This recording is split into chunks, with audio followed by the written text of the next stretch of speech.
Hello, good morning sa lahat. At today's video is magsasaing tayo dito ng kanin sa aking aircon na kondo. At dahil naubusan na tayo ng gasol, wala na tayong gasol, so dito tayo sa aircon na kondo.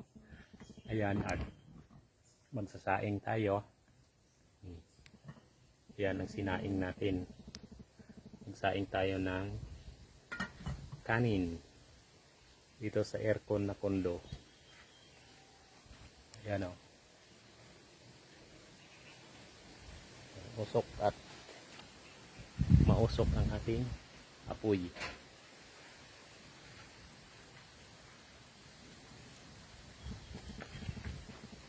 Ganito lang yun.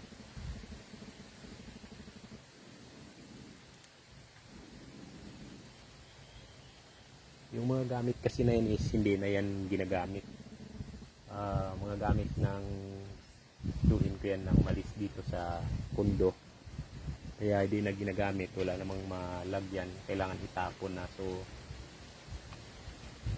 dyan na lang sila. At yung kondo is aircon na sa kalumaan, so nagtyaga-tyaga lang muna tayo sa aircon natin na kondo. Ganito ang buhay ng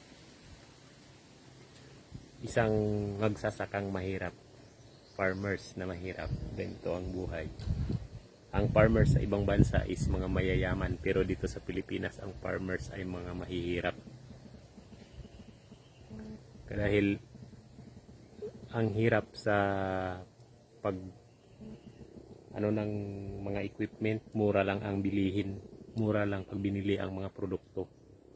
Kaya ganon, mahirap ang buhay.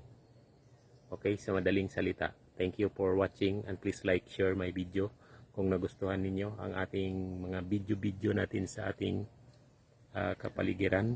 At ngayon ay maulan na panahon. Ayan. Maulan na panahon, pero ang ating kondo is aircon, pero makakapagluto pa rin tayo kahit na maulan. Okay? Thank you so much. Bye.